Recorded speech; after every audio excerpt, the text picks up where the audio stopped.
The sun had barely risen when I opened my eyes to a day that filled me with horror. Nothing could happen today that would hurt me too much, but if things don't go the way I want, it might steal the icing off my cake. When I started to get up, she also woke up and reached for my hand.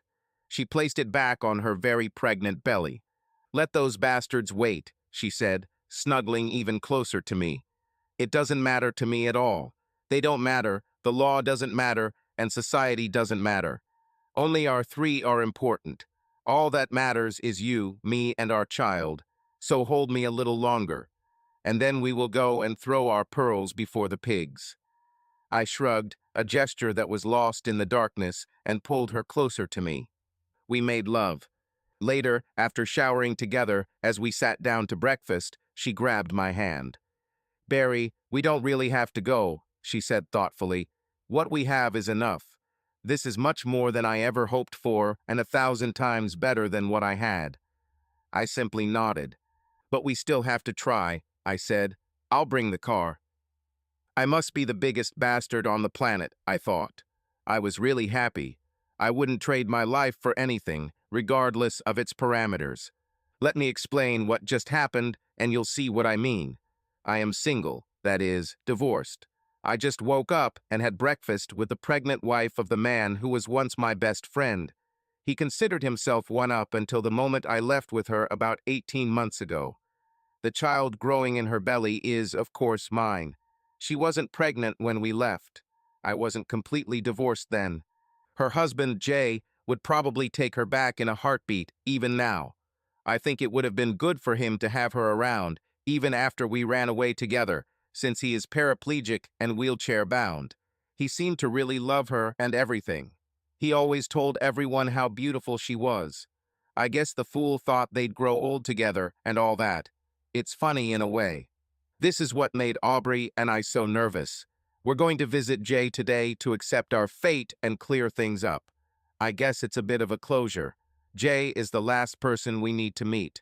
The families, both hers and mine, have been coming to terms with our relationship for a year and a half. Her parents began to respect and even love me, although they would prefer that we were married. And my parents fell in love with her at first sight, despite the fact that I literally ran away with a married woman and got her pregnant. I'm sure that right now you already hate me. You're imagining me as some bastard who wants to run away with your wife, or if you're already divorced, as the one who did it.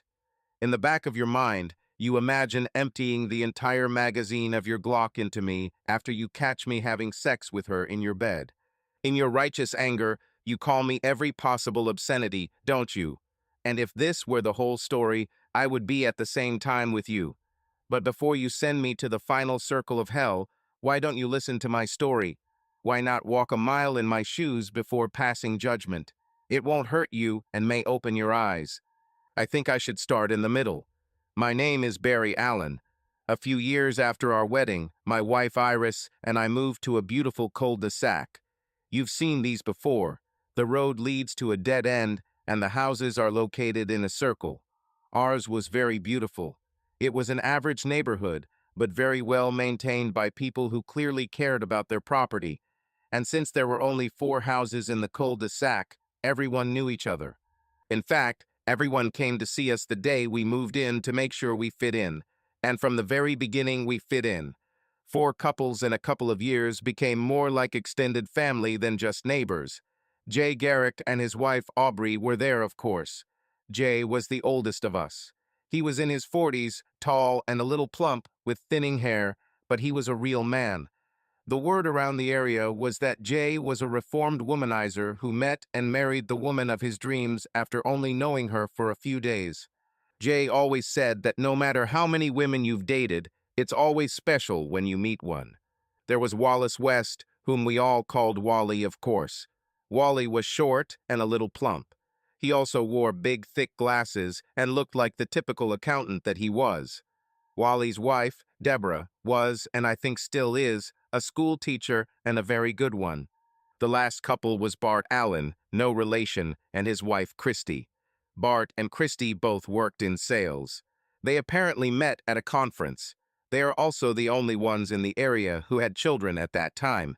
They had 2 children, a boy and a girl, but the entire neighborhood essentially adopted these children and used them to practice their parenting skills. We all got along great and would always have parties or get-togethers at one of the houses. Everything was perfect until a year after we moved in, when I noticed that while Jay was still great, he had actually become my best friend. His wife, Aubrey, had turned into a real bitch. This was an interesting topic of conversation for Wally and Bart. This hurt Jay because it seemed like she was treating her own husband just as badly as the rest of us. As a best friend, I had to listen to him complain and moan about how their sex life had faded and how she barely wanted to talk to him, let alone have sex. For a womanizer like Jay, I think he could handle her silence, but the lack of sex was killing him. We four men gathered to support Jay, eating pizza and drinking beer one Sunday while watching a football game. Football games were always watched at my house because I had a 60-inch 1080p plasma TV. The worst part about Aubrey's craziness was that she was, without a doubt, the hottest wife around. She looked exactly like that girl from Southern Charms, Shanna Knoll.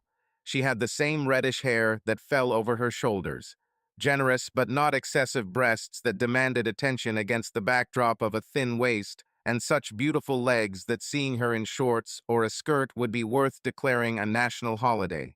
Her butt would have to be included on any list of California's greatest natural treasures, and if you asked me, it would be pretty high on that list. Aubrey clearly forced. All our wives look worse. Because of her looks, of course, the other wives were almost glad when she headed straight to Beachville. On the other hand, the men, as I already mentioned, gathered to console Jay. I suggested that maybe we did something at one of the parties to offend her or hurt her feelings. Perhaps we all laughed too hard at some joke about her. Jay rejected this idea. Wally thought that maybe she was going through an early hormonal break or her hormones were out of whack.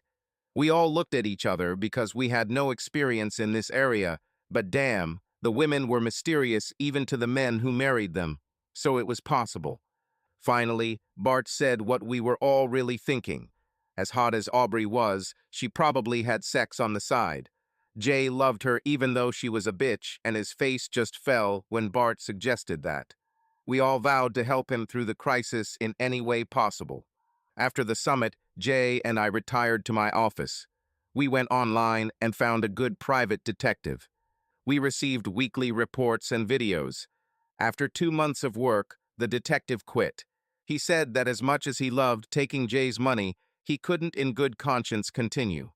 Jay paid for 24-hour surveillance for 2 months, and Aubrey never left the house without Jay. She also never hosted anyone unless Jay was home. She had to be the loneliest woman on the planet.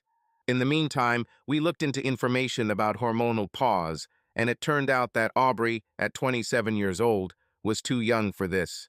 So, with our 2 most promising theories debunked in our ultimate male wisdom, the 4 of us simply declared Aubrey a bitch.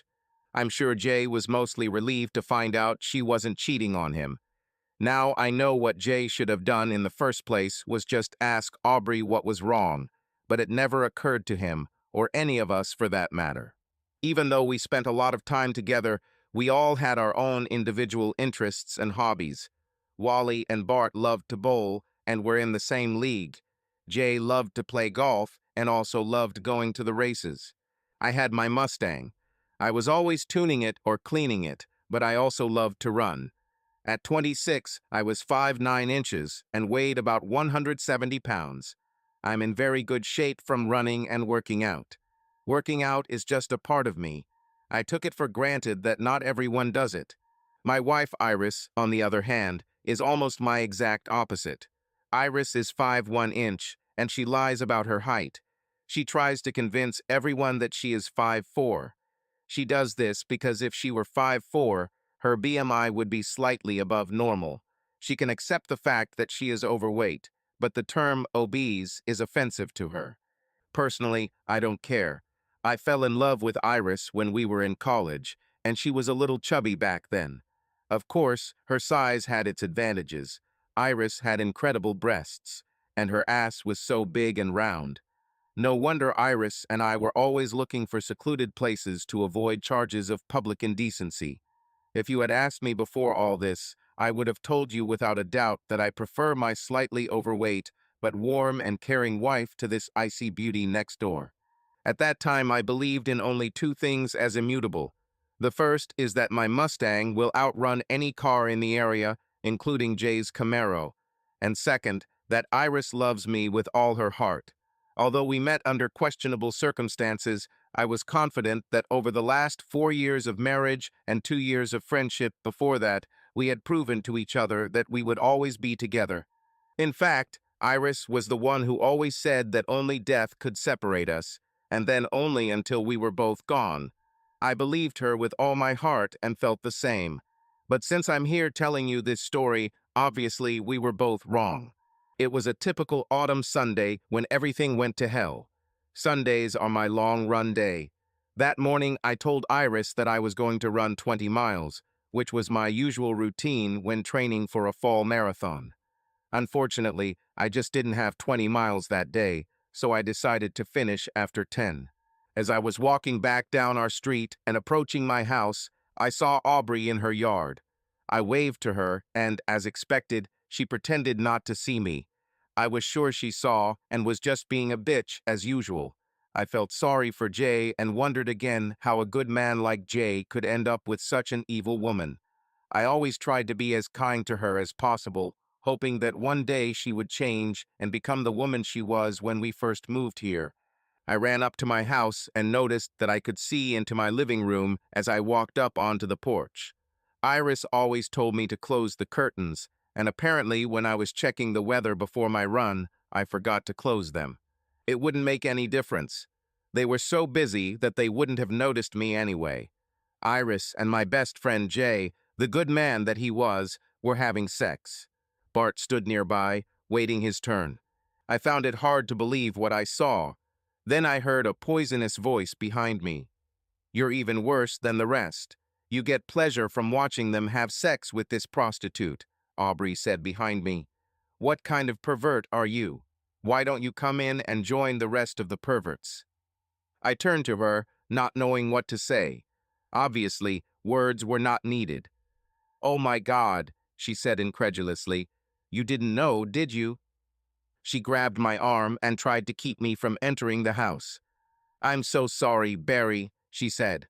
"I thought you knew everything and were involved in this." "Well, how could I know?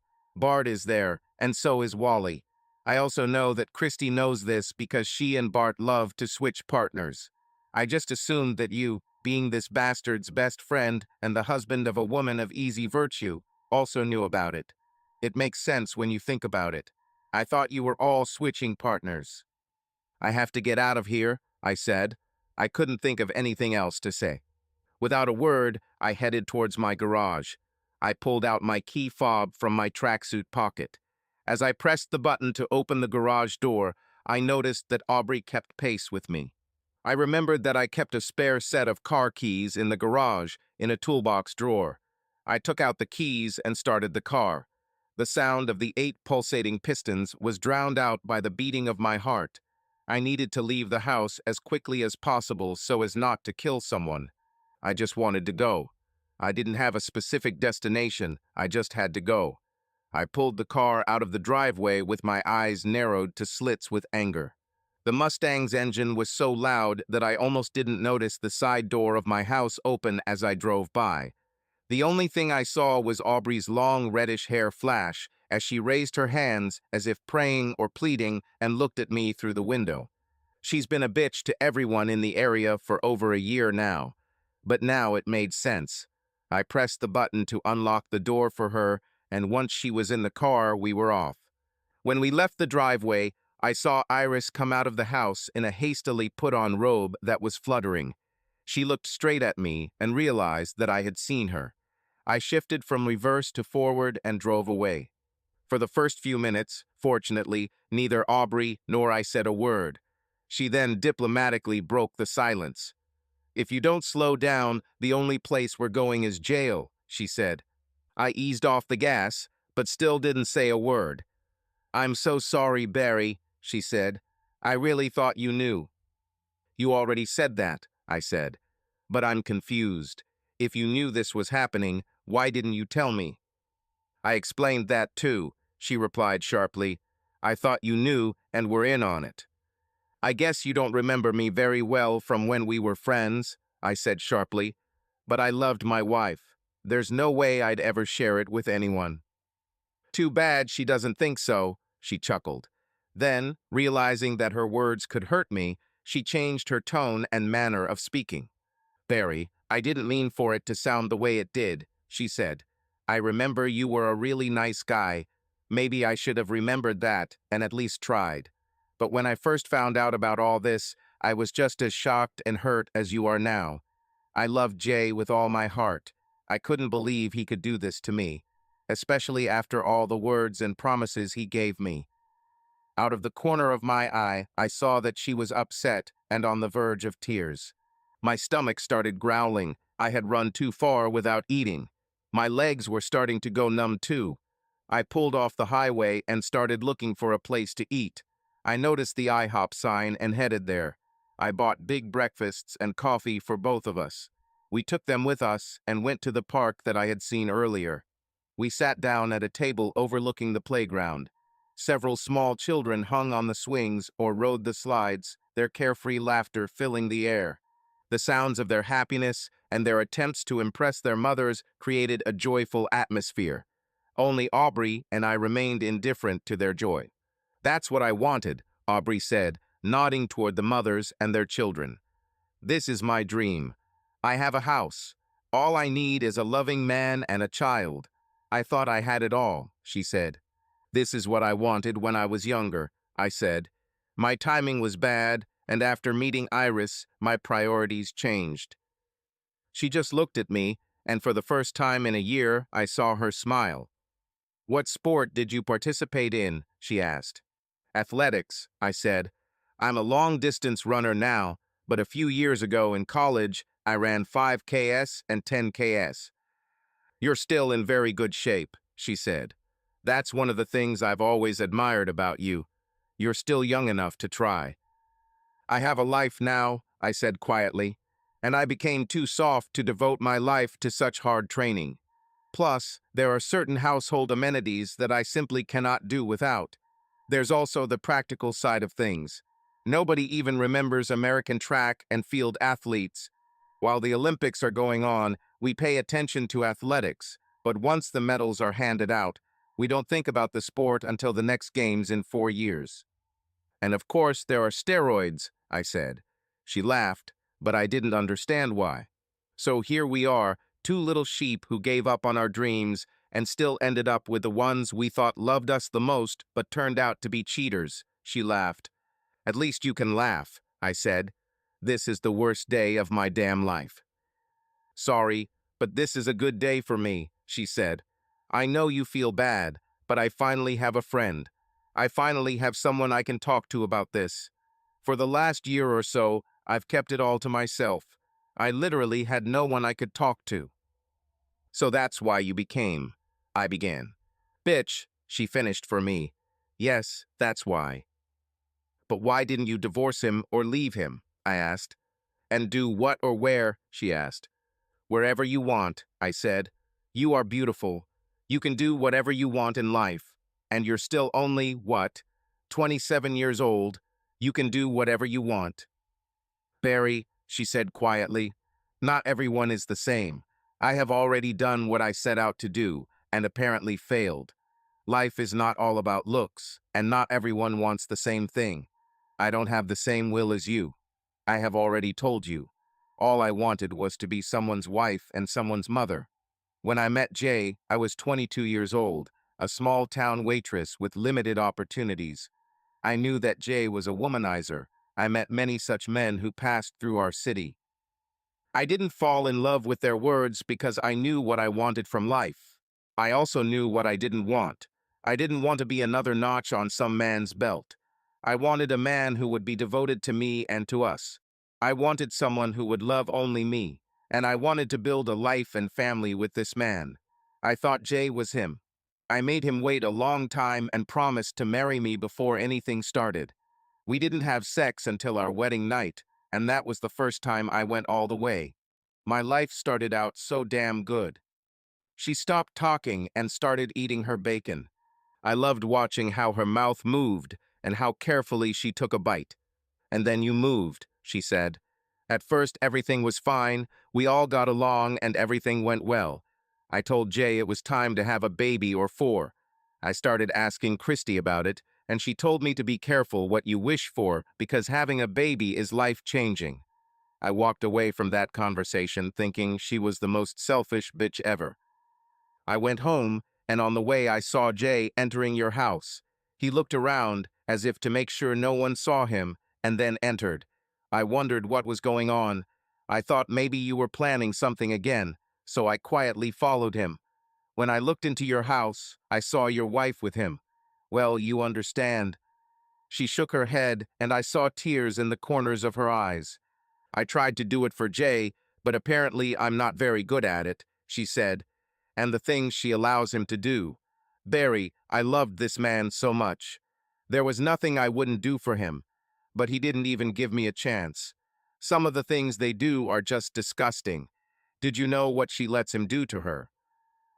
No, I said. Do you do this too? She asked curiously. No, I'm just not into it, I said. I guess I'm a little old-fashioned, but it just doesn't seem sexy to me. So I'm not alone, she said. But as stupid as it sounds, I would let him do it to me if he ever asked. I think there's also the fact that she allows him to be rough with her and it's just disgusting. Maybe I'm old-fashioned too. Anyway, as soon as I saw it, I knew Jay was lying to me. He promised that his days as a cheater were over when he met me and that we would lead a good life together. The first few days I was really hurt. Then I just decided to take revenge on him. I stopped having sex with him. But I think I hurt myself more than he did because he still has your wife, and they've gotten even more disgusting since then. All I got was more anger and loneliness. I guess I'm just a stupid country girl, she said.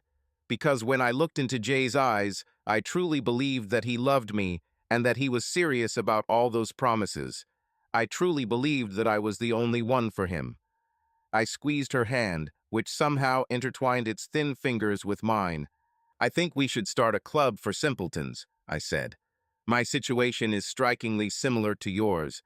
I met Iris in college. I was on the track team, and as I said, I was preparing for the Olympics. I tried everything to become better. I even tried training with other athletes. I thought cross-training with soccer players and sprinters would help me. I'll get their explosiveness and speed, and they'll get my stamina. It really worked, and I also made some friends who were much more popular than me. I was in one of my training buddies' dorms when I met Iris. They always had all sorts of girls hanging out with them. Some of them were very beautiful. These were the girls that normal guys just couldn't get. There were also those who were not very good. I really didn't understand then what a girl like Iris was doing there. It turned out that she was there to rehearse some football players. We started talking, and I found her to be a very nice girl. Of course, I wasn't stupid enough to think that she was somehow untouched, but I liked her. One of my friends warned me about her, however. He told me to find myself a good girl, because Iris is not for me. He said she started out as a tutor, but she's just as bad as the other women there. And because she was a bigger girl, and not as pretty as some, she had to do a lot more to get guys' attention. He wasn't trying to hurt me, but as a friend of mine, he felt I should know. I took his advice and didn't call Iris. I dated a few nice girls over the course of a year or so. They were just good girls. Most of them were more popular than Iris. Most of them were also more beautiful. They were all slimmer, but none of them made me feel the way she did.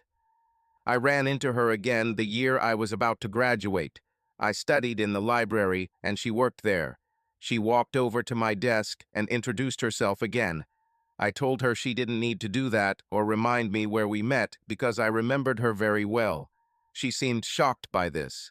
I told her I could probably replay most of our conversation that night, and she was even more shocked when I did. We sat there talking in the library until it closed and then went for coffee. She gave me her phone number again and told me not to wait another year before we saw each other again. I was really torn because on the one hand, she was a truly special woman, but on the other hand, I was warned. I called her the next evening, and we stayed on the phone for over an hour. Finally, she just asked me out. I think my hesitation told her something. She asked me straight out if I liked her, and I answered without hesitation that I really did. She said she really believed there was a spark between us. I told her I felt it too. She told me she was practically starving herself to lose weight, and I asked her why.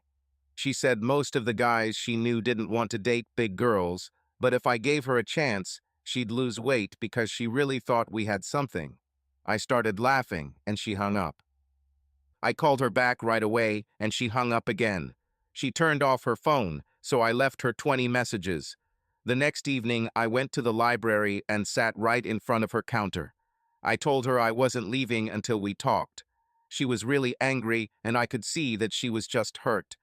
But she told me that she had a break at 9 o'clock in the evening, and that I should come then. When we were talking on her break, she said I had 5 minutes because she didn't want to spend her entire break on me. I could say whatever I needed to say, but after that I had to promise to leave her alone. I agreed, and she said she was giving me her speech about how I'm a good guy, but don't date fat girls. Then I started laughing again. I could see tears in her eyes, so I grabbed her hand and told her I thought she was beautiful and really sexy as is. And she doesn't need to lose an ounce of weight for me. When she heard this, she just continued to give other reasons why other guys didn't want to date her. I said none of them were true. She suggested just meeting me in secret. We could always stay at my dorm or hers and make sure no one sees us together. I asked why we should do this. She told me not to worry about anyone seeing us together. Even if I'm not worried about her weight, I'm probably worried that some of my friends might see us.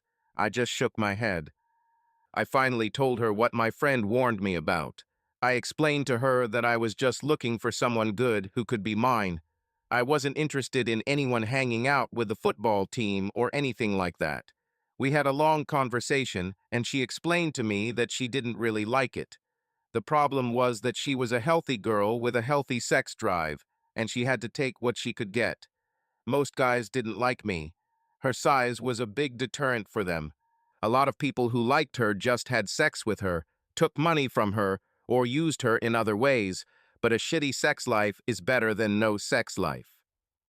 She also said that she would prefer to be in an exclusive relationship with one man, but she didn't have anyone willing to accept her offer, so she took what she could get. So we started dating, and after we graduated, we did all the normal things. We met each other's families. We got engaged. We started living together and got married. Finally, we moved into the area and met the rest of you. Now what? She asked. I mean, in my case, I enjoy torturing Jay, but I have no idea what to do next. I think I was hoping that he would understand that what he was doing was wrong and that it was ruining our marriage. But with your wife, he has an alternative, and he takes advantage of it. He's essentially getting a cheap cleanup. I haven't decided exactly what to do yet, Aubrey, I said. I need to think. Sorry, but I am a man, and in such a situation there must be some kind of revenge. I can't just lie there and let it happen, but I need to think about what I want to do. Just coming in and punching Jay in the face might satisfy me for a minute or two, but it's not what's going to make me happy in the long run. The same goes for the others. They have pretty much ruined most of my life. I wish I had never moved to this damn area, I said. She nodded. But at least we don't have to go through this alone, she said. We got back into my Mustang and began the journey home. Despite what I had been through, I couldn't help but notice that it was a really good day.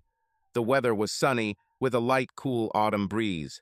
After I had the opportunity to vent to Aubrey, I felt a little better. I was still in pain, but the severity of my rage had diminished. Now there was no danger that I would take a baseball bat and start hitting Jay or anyone else. I also started thinking about what I wanted to do. When we arrived at our house, it seemed like all eyes were on us. Bart and Christie were sitting on their porch and began talking animatedly as we drove by. Wally and Deborah were watching us too. Deb waved to us, and Wally turned away. He started walking towards my house as we passed. When we pulled up to my house, I saw Jay waiting on my porch. I pulled up the driveway and pulled the car into the garage. Jay followed my car. I left and so did Aubrey. Iris walked out the back door as soon as the garage door closed. Aubrey hugged me tightly and whispered in my ear that she would see me later. Jay's eyes narrowed and his lips tightened when he saw the hug. I also noticed Wally heading towards my house. "Barry," Iris said sadly. I ignored her and turned to Jay. Some of the rage I had swallowed resurfaced. "Barry, I'm sorry, buddy," he began. "We need to talk about this as adults and figure out how I can make amends." That was all he got to say before I hit him. Wally was shocked and Iris stood in the driveway with her hand over her mouth. "Barry," Jay said, "I hope you feel better. I think I deserve it. We deserve everything, but we need to talk about it." When I got to the porch, I heard Aubrey yell through the fence to Jay, who was still lying on the ground. "Jay, are we out of tanning oil?" "Barry, please don't tell Deborah," Wally whined. I walked past him and entered the house. I headed into my living room and turned on the TV. I found one of the endless broadcasts before an NFL game, and although my eyes were on the screen, I wasn't watching. My mind was still focused on the plan to take revenge on my neighbors. I heard the door open and Iris entered the room. "Barry, honey, we need to talk about what happened," she said. "Iris, I'm not in the mood for you or this whole damn thing right now," I snapped. "Get out of this room before I hit you." "Barry, hiding here won't solve the problem," she said. "It may not." She stopped mid-sentence when I looked at her and walked out. 30 minutes later, the doorbell rang. Iris answered and someone knocked on my door. I didn't answer. A few minutes later, Bart came in carrying pizza. "Where is everyone?" he asked. "It's almost game time." "Bart, if you don't get out of here, I'll kick your ass," I snapped. "Barry, we were wrong," he said. "We should have talked to you about this a long time ago. It didn't mean anything to me. Our friendship means so much more to me. So, to even the score, I agreed that you would spend time with Christie. I'm not sure if you know this, but Christie and I have an open marriage and you like her. This way we will be even." "Bart, you have 3 seconds to get out of my house," I said. "I don't want you or your wife to ever come near me again." "Oh, I see you've already chosen someone else," he said. "A good choice." I looked behind me to see what he was babbling about and saw Aubrey standing in the doorway with a plate of chocolate chip cookies. "I came to watch football with you," she said, smiling. "Jay is in our bathroom, trying to ice his lip and find something to calm his stomach." She giggled as she said this. Bart looked at her as he passed by. He smiled at her as if he was about to say something, but her icy gaze froze him in place. She sat down on the couch next to me with a plate of cookies between us. When the game started, I asked her what she wanted to drink. "Milk, please," she smiled. "It goes great with cookies." "But beer goes well with football," I objected. "Okay, then get yourself one while you bring my milk," she laughed. When I returned to the room, Iris was there again. She was saying something to Aubrey, who ignored her. "No glasses yet," Aubrey said as I sat down. "Which team is ours?" "Those guys in blue and silver are our Detroit Lions," I said. "Barry, we live in California. Aren't there any teams from California?" she asked. "Well, there's the 49ers and the Raiders," I said. "Then why is our team the Lions?" she asked. "Who are they playing with?" Iris asked. I ignored her and turned to Aubrey. "I attended the University of Michigan to get my degree. There, I started rooting for the Lions when they were terrible. Now they are on the rise for the first time in 20 years. I've been with them for as long as I can remember." I looked straight at Iris and said, "Loyalty is very important to me." "I love the shape of them," Aubrey said. "Who are they playing with?" Iris asked again. "They can't play against me," I snapped. "Because you already did. You've been playing me like a fool for a long time." "But," Iris began. "Why are you even here?" I barked. "I just want to watch the damn game in silence. Get out." But she, Iris began again. My friend, I interrupted, and she's invited. Get out. For the next 3.5 hours, Aubrey and I sat on my couch with our feet up and watched the game. The Lions beat the Cowboys and Aubrey, and I had a great time. When the game ended, with some time left before the post-game show began, Aubrey picked up the remote and said, "It's my turn." She went into the on-demand menu and found the movie. Surprisingly, this was a film I had not yet seen, and to even greater surprise, it was a good movie. A relatively new film with Nicolas Cage called Drive Angry. It was a crazy movie, but very action-packed and quite good. We were running low on cookies, and our drinks were empty. I went and got supplements for both Aubrey and myself. As I walked to the kitchen, I noticed that Iris and all her accomplices were gathered in the living room. "Barry," Iris said quietly. "What?" I barked. "Are you going to have sex again?" "Well, don't worry. We'll turn on the surround sound and turn up the volume. You can just turn on the fan to get rid of the smell." "Barry, your friends and I would like to talk to you when the game is over," Iris said quietly. "The game is already over. I'm watching a movie with the only friend I have left, and if you don't get your lovers out of my house, I'll shoot them all as soon as the movie ends. Besides, isn't it time for you to move all your things to another bedroom?" "Barry, I don't think we should talk about divorce until we've exhausted all other options," she said. I know I was wrong, but one mistake didn't. I walked back into the room and sat down on the couch next to Aubrey. "Jay still loves you," I told her. "He was very quick to protect you. Maybe you can make your dream come true after all." "Iris still loves you," she replied. "When you brought me the milk, she told me to stay away from you or else. So if our spouses still claim to love us, maybe we can both get what we want. I don't know about you, Barry, but I've had over a year to think about this. I think Jay, in his own way, really loves me. The problem is that if he can cheat on me so easily and for so long, then he doesn't love me the way I want to be loved. So, as the Van Halen song says, I need to dream another dream. This dream is over." "It's the same with me," I said. "I need to talk to a good lawyer to figure out how I can get out of this marriage with dignity and most of my assets.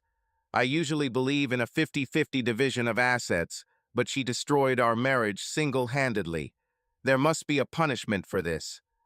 "We think very similar," she chuckled. "Do you like Van Halen?" I asked. We both smiled. We got up when the movie ended so I could walk her home. On her porch, in front of Jay, Wally, and Bart, she hugged me tightly again. "Stay away from my wife," Jay hissed as I walked past him. "What I did was wrong, but your fat-assed wife came after me. Barry, you have to understand. I haven't had sex in a year, man. A whole damn year without sex. So when I saw Iris—" "Jay," I snapped, turning to him. He retreated, remembering how I had just beaten him. "Firstly, if, as you say, Iris was the one who came after you, and that justifies you, then the same can be said about me. Aubrey is lonely. She deserves a friend, and I intend to be one. Secondly, you really ruined everything, and it's your fault. You, Jay, ruined everything for everyone because you started this. Aubrey stopped having sex with you because she saw you with Iris, not the other way around. She knew about you all from the very beginning. If you hadn't interjected and started having sex with my wife, we would still be friends. You basically exchanged your wife for mine." He looked down. "He's the one who got me into this," Wally said. "But it didn't look like you were putting up much of a fight because I saw it," I snapped. "And Wally, sooner or later, will get Deborah involved in this. So you better start making amends to her now because I'm sure she'll divorce you when she finds out." "So this is the plan?" Jay asked. "You want to swap wives? Because I will never agree to this. This is not a fair deal. Aubrey is the most beautiful woman I know. No, it's not fair. I will never agree." "Guess what, dumbass?" I said loudly. "Until this morning, I thought the same thing. If you had just come and said, 'Barry, do you want to switch?' I would have laughed in your face. Until this morning, I loved my wife more than anyone in the world. There is no way I would ever agree to share or exchange it. But we can't always get what we want. You ruined my marriage, and it's only fair that you suffer too. You guys talk like it's something from the Stone Age, Bart said. Christie and I slept with others all the time, and we're still together. This was just an experiment to see if you liked it. Now we know you don't want to do this. So you guys make up with your spouses, then we make up as friends and forget everything, okay? Not good, Bart, I said. You and Christie don't have what I would call a marriage. You have something like business partners or maybe roommates. When we have a barbecue, you don't hug or kiss. You don't even talk about each other. You just share a house and sometimes have sex when neither of you has someone else. Your marriage is pathetic. I really can't believe you offered her to me today to save our friendship or your ass. I think about it. It's like you sold it so I wouldn't be mad at you. Obviously, I'm more important to you than your own wife. This is more than a little abnormal. Until this morning, you guys were like brothers to me, but collectively, you weren't as important to me as Iris. I lost 4 of the most important people in my life at the same time. But, Jay began. Enough with the buts, I said. You guys wanted to talk. We talked. From now on, don't tell me ever again. You destroyed my marriage. There is no forgiveness for that. So, from now on, you will have to use someone else's house to have sex with her, because if I see any of you near my house, I will shoot first and ask questions later. When I turned towards the house, I saw that Iris was listening. As soon as I entered the house, Iris followed me. She had tears in her eyes. Barry, you gave them a chance to talk. I want mine, she said. I sat down on the steps and looked at her. I think it's better now than after we get lawyers involved, I said. Barry, I'm not going to make excuses for what I did, she said. I was stupid. I was wrong, and to be honest, I never expected you to catch me or find out. It was just sex and just for fun. You knew what kind of woman I was when we started dating.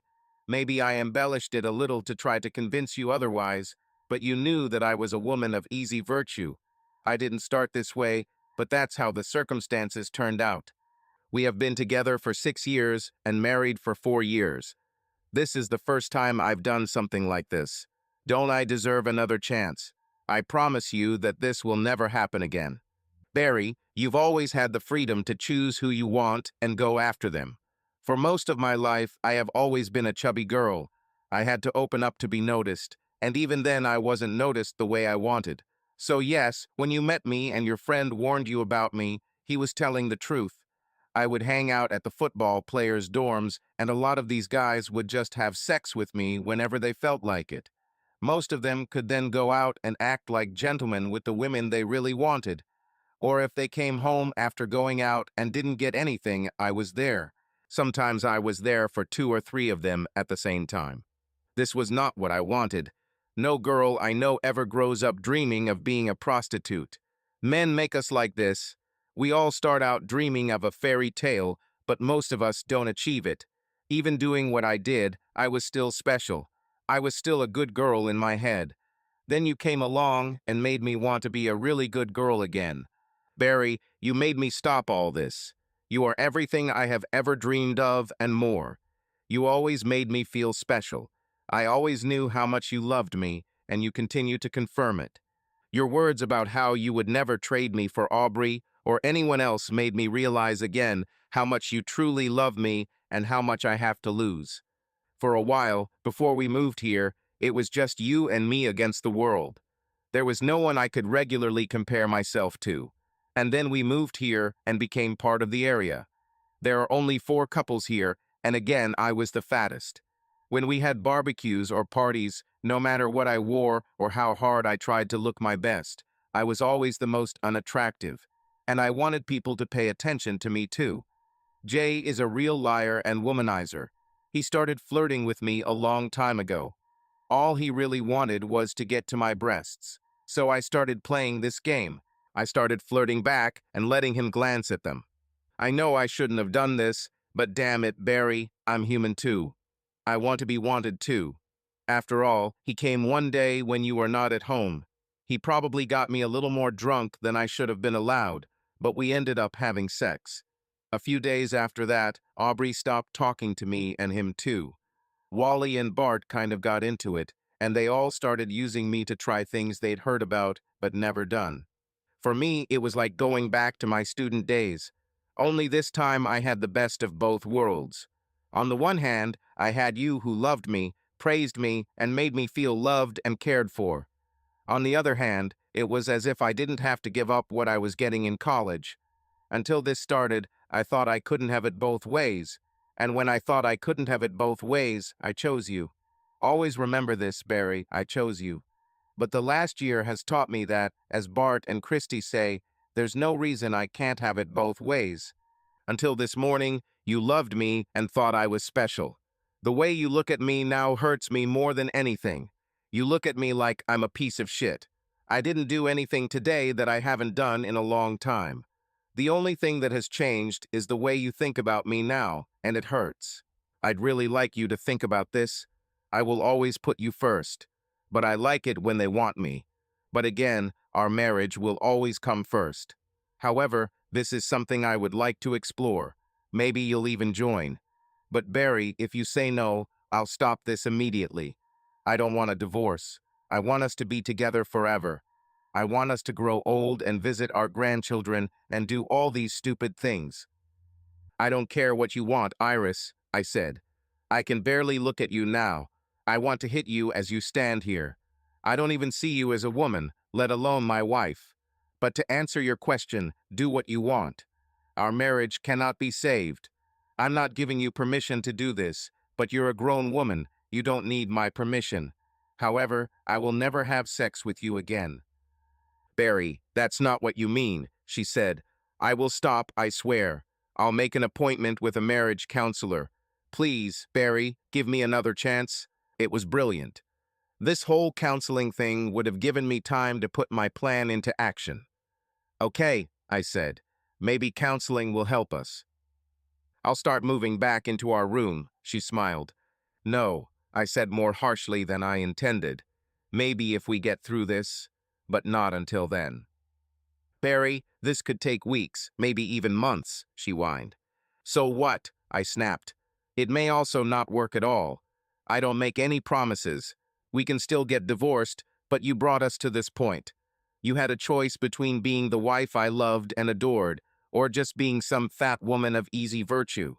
In my opinion, you chose the wrong one. And listening to your lovers talk about you, are you sure it was worth it? But Barry, can't we just sleep together? We don't have to have sex. I just need to be close to you, she whined. But I can't be around you, I said. The next morning I woke up and immediately noticed that I was alone in my bed. At first I missed not having Iris around, and the sadness was almost unbearable until I reminded myself why I was alone. I got dressed and went down to the kitchen. Iris was there, preparing breakfast. She was wearing one of my favorite nightgowns and somehow forgot to button the front. Her breasts swung freely as she cooked. She turned around as if she hadn't noticed me entering the kitchen. I laughed inside. Her actions and motives were very clear. I wondered when she became so manipulative. Apparently, she was no longer the wonderful, simple-minded woman I had fallen in love with. Perhaps that wasn't the case. Perhaps she was always like this, and I was just too blind to see it. I laughed again, this time out loud. Only now I laughed at myself. What's so funny, dear? She smiled. Is it something I did, or maybe something you saw? That's not what you did, I said. And I tried really hard not to look at things after what I saw yesterday. She winced at my words, but tried again. I took an apple from the counter, and she looked at me suspiciously. So will you tell me what you laughed at? She asked. I could use a good laugh, too. I just thought that if you had come downstairs like that last week, I probably wouldn't have gone to work at all, I said. She smiled hearing this. It's not that funny, she said. I think it's very nice. The funny thing is that you think I'll buy it now. I laughed. I took my briefcase and headed towards the door. Don't you want to have breakfast? She asked. I thought we could talk. I have no appetite, I said. Well, you're early. Can we talk anyway? She asked. I think we said all I can bear yesterday, I said. But I had a lot of time to think last night, she said, and I changed my mind on some things. As she said this, she was standing right in front of me, showing almost a foot of plunging cleavage. I smiled and walked around her. Barry, we can't get through this if we don't talk, she said. I'm not sure I want to get over this at all, I said. Sorry if I don't act like the version of me in your head when you thought about it, but I'm a real person. I have my own needs and feelings, and I must act accordingly. So maybe you should stop trying to predict how I'll behave. I won't be so easily manipulated anymore. Barry, I don't want to manipulate you. I just want to atone for my guilt. I just want us to talk about this. You won't make it until we overcome the pain. We could always talk about everything. Besides being married, we were best friends. Last night was the worst night of my life. I'm starting to realize how much I've hurt you with my dishonesty. I want to make things right so we can move on, she said. I put down my briefcase and apple and turned to her. Then I started clapping my hands. Great speech, I said. You must have rehearsed it for hours. But Iris, this is not something you can just get over. There's no ticking clock here. It may take me a few weeks before I want to see you again. It may be months before I can sit down and talk to you without feeling like I'm going to throw up. Or I'll just come home today and put a stack of divorce papers in your hands. I don't know. Judging by what you said yesterday, this is what you got used to back in college. I guess I thought what we were doing was much more special. I really thought there was something magical between us. Now I see that I'm just another name on your list. I may be the one paying for it all, but at the end of the day, I'm just another one of your lovers. And I'm the dumbest, because not only am I the only one who didn't realize it was just sex, I'm the only one who was dumb enough to love you and think you were special. But, she began. No buts, Iris, I said. You tore my heart out. Now I have to learn to re-look at everything I thought I knew. This is a whole new world for me, Iris. I have to re-evaluate everything I see and do. I'm like a baby starting all over again from scratch, and believe me, there will be big changes. But Barry, I already told you, she began again. Iris, you no longer have the right to talk nonsense to me, I snapped. My tone became angrier with every minute of our conversation. Barry, nothing has changed, she said softly. I still love you with all my heart. I just slipped up, Barry. I am human. I didn't do anything criminal. I just broke the rules by which we live. I was also dishonest with you by doing this. It's like your damn football games.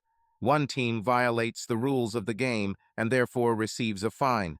They move the ball halfway to the target and try again. After a few games, this is forgotten. The main thing that both teams want remains the same. They both want to win the damn game. I love you, Barry. I love you. And you are hurting now, but you love me too. It would be foolish to throw away everything we've built because of one rule violation. Give me a fine so we can get through this. Nothing changed. We are still the same people. There is nothing we cannot overcome. Another great and passionate speech, I said. This time you even managed to use football. But again, you're wrong, Iris. Now I see everything differently. My job is different now, Iris. I'm going to the same damn building and doing the same damn things, Iris. But this is different because I used to go out there and bust my ass to be successful and provide for the S, so that you have good things and so that we can do what we want. But now I'm not sure it matters, so why should I bust my ass? And if I do bust my ass, why the hell should it be for you? I looked at her, and she almost stepped back. I need to look at everything again, Iris. Since I graduated from college, everything I have seen has been viewed in terms of how it fits into our lives. It was all about the S, Iris. But if we are not there, then everything needs to be re-evaluated. It's different, Iris. You are a different person than I thought. It's like my Iris died, leaving you in her place, and I'm not sure I want you. Iris staggered to the table and sat down heavily. This is not just breaking the rules in some cosmic football game, Iris. What you did was not a violation or a misdemeanor. It was a devaluation, perhaps even an annulment, not of the rules of the game, Iris, but of our marriage. What you did completely annulled our marriage. The reasons we got married simply weren't what I thought they were. Perhaps they never were. So the question remains, why are we married? Iris lowered her head to the table. Iris, you tried to be mature and adult about all of this. I respect you for this. But you said several times that you didn't really do anything wrong. It's like you think the only bad thing about this is that you didn't check with me before you went and started having sex with our neighbors. I totally agree with you that a woman has the right to do whatever she wants with her body. But when we got married, we both agreed to follow certain rules. I think the priest called them vows. If you didn't believe in them, why did you bother with them? Find us a therapist quickly, Iris. If you don't, we might not need one. I took my briefcase and left. The work went without incident. I was looking through my files and found the number of an attorney I worked with who represented one of the wealthiest businessmen in our state. He was recently in the news because one of his deals fell through. He tried to build a shopping center next to a nice suburban area and was nearly tarred and feathered by neighborhood groups, environmentalists, and small business groups. I have an idea. I asked the lawyer to contact his boss.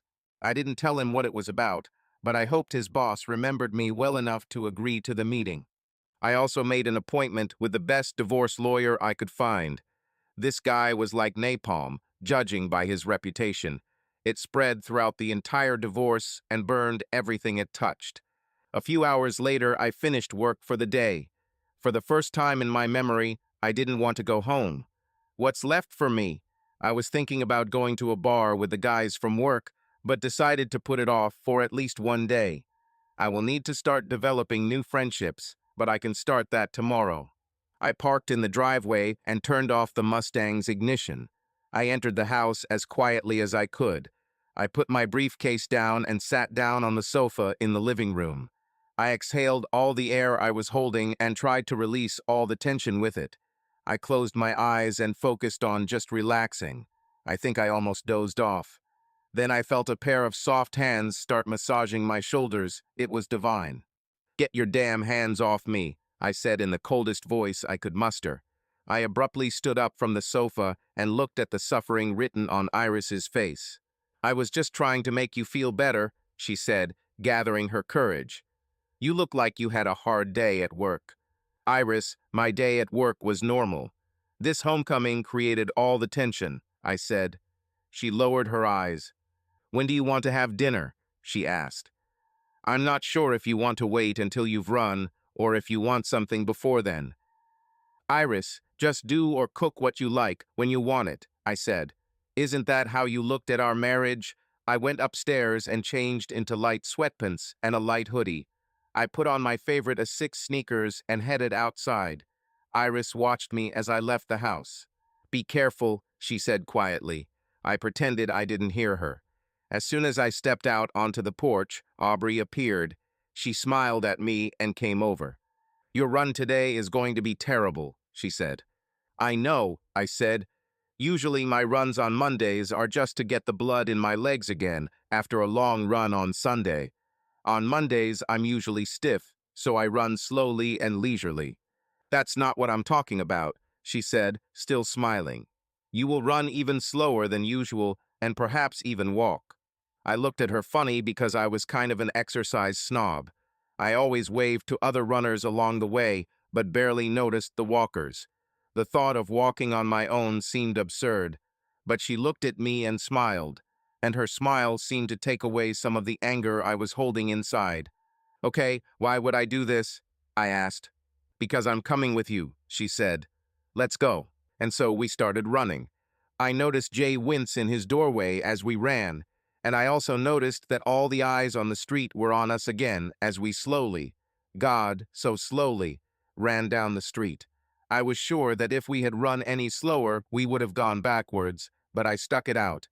The smile on her face was reward enough to overcome any disappointment at our slow speed. Jay wanted to. She began, then slowed down and began to walk. She took my hand, thinking that I would run further without her. "Okay, I ran 1 block," she said. "This run is much more difficult than my aerobic videos." I just smiled and nodded. "We probably started too fast for me," she said, breathing heavily.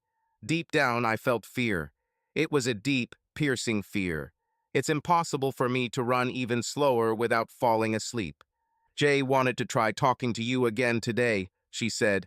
He thought you'd had enough time to calm down and that now maybe you'd be ready to talk. We walked side by side, and the pace was fast for walking, but she managed well. Bart convinced him to wait a few days before approaching you again. He said you are in a lot of pain, and it will take time. Plus, they all remember how you said that the next time they come to your house, you will shoot them. She smiled again, and I noticed that she was still holding my hand. Do you have a gun? She asked. Of course there is, I said. It was my father's gun. He worked in Army intelligence. He got it while working in the Army, hunting down spies. This is a pretty big gun. Which? She asked. Well, it's kind of rare, I said. I don't think they make them anymore. Is this one of those old long-barreled .38s? She asked. No, it's .45, I said. Probably the most powerful .45 I've ever shot. When you hit something with this gun, it doesn't make a hole. Things just explode. Is this a Colt .45? She asked. No, this is an automatic pistol designed specifically for the U.S. government, I said. This is one of those custom federal designer samples that were issued to intelligence operators. Stories have been written about them. I've never heard of this, she smiled at me. I thought my father knew a lot about pistols, but I haven't heard about this. Maybe my father knows. Yes, I grinned. Ask him. I'm sure your father has read stories about the FD-45. As we walked, she seemed unwilling to let go of my hand. We walked around the park for a while when she pulled me to a bench and we sat down. She wiggled her legs a little and stretched. The guy who was slowly running along the path crashed into a pole while looking at her. I laughed, but didn't tell her about it. Jay told me to stay away from you, she smiled. It looks like it worked, I smiled back at her. Aubrey, what do you want to achieve here? I mean, what's your end result? I understand what I'm going to do, but I don't want you to get hurt by this, so I need to know where you want your life to go after this. Barry, I hate Jay so much I can feel it. I don't want him to die, but I'm ready for everything else. Yesterday I decided to divorce him, but it's still not quite right. He took all my hopes and dreams and destroyed them and me. I want my dose of revenge too. Especially if I divorce him, I won't get a penny. I'll probably have to go back and live with my parents for a while, but even that is better than putting up with this any longer. I've been a waitress before, and it didn't kill me. I can do this again. Aubrey, in a divorce, you're probably entitled to half the assets, I said. So I had to find a good crooked lawyer who knows all about hiding assets and such. I don't want to pay Iris for ruining my life. She has a higher education. She can get a job. Barry, that's the point, she said. Jay is like a big city cowboy. He only has a hat, but no cattle. Even the Camaro he drives is leased. He's friends with the dealer, so there are no dealer plates on the car. But if Jay misses one paycheck, we'll be screwed. We can barely pay our mortgage now. If Jem and I get divorced, neither of us will get a penny. We don't even have enough money to be poor. I have nothing to lose. I told her my plan, and she started laughing. She added a few things I hadn't thought of, and we shook hands. We looked into each other's eyes and said what we were both thinking. This is the end of our neighborhood. Our plan seemed to create a new sense of intimacy between us, in addition to giving us what we both craved: revenge on our cheating spouses. We walked back along our street. While we were walking, Christie came out to meet us. Where have you been? She asked sweetly. We went for a run, I said. Is that what they call it now? She laughed. I just wanted you to know that I agree with Bart's proposal that he made to you yesterday. You're probably too tired today after your run, but you can keep me in mind. Then she returned to her porch to her children. I noticed that Aubrey didn't say a word while Christie was around. What does it mean? She asked. I explained to her the proposal to Christie that Bart had made the day before. Aubrey's eyes narrowed, and she looked at Christie. I decided to change the subject. Here's the text with special characters removed. Are you hungry? I asked. She nodded. Okay, how do you like the idea of taking a shower and then having a steak dinner on my balcony? Very, very good, she said. Her smile returned and she walked into her house. I ran into my house and up the stairs, skipping 2 steps at a time, straight into the shower. I actually bounced on my way back down the stairs. Iris stood up from the couch and walked over to me. You seem to be in a better mood, she said. Can. I walked past her and went out into the garden. I looked around and realized that I needed to get the meat first. I was looking in the freezer when Iris came up behind me. What are you looking for? I've already prepared dinner for you, dear, she said. I cooked pasta. You always love it because it replenishes the glycogen in your muscles that gets lost after a long run. I was thinking about what you suggested yesterday, I said. I think you should be free to explore your affair to the limits of your curiosity. Thanks, she said, but I don't want this anymore. I want to work on repairing our marriage. I really think you should try this, I said. I think you should get over this completely. At the very least, find out what you like and what you don't.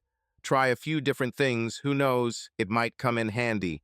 This could be good for both of us. Are you thinking about participating? She asked. Her face lit up, and I knew I had made the right decision. Hell no, I snapped. If I treat you so badly that I can barely stand to be in the same room with you, why would I want to watch someone have sex with you, let alone do it myself? It's like I hit her. She came up to me and was angry. I know what's the matter. You're just giving me permission because you want Aubrey. Jay was right to be afraid. You just think that if I'm allowed to sleep with guys, then you can have your share with Aubrey. Forget it. I already told you I'm no longer interested in this. It cost me too much. I just laughed. Barry, you're looking at this wrong. Nothing happens between me and anyone else except you from now on. Yesterday it all ended. I will never make this mistake again. Did you notice how easy it was for me to just stop it like that? There have never been any emotional attachments or romantic feelings between me and guys or vice versa. What we did was not about romance, it was only about sex. They don't want a future with me. They all love their wives, and I love you. Neither of us wanted to risk our marriages, it was just for fun. Do you think I had fun, Iris? I shouted. Then I just turned away from her and collected myself.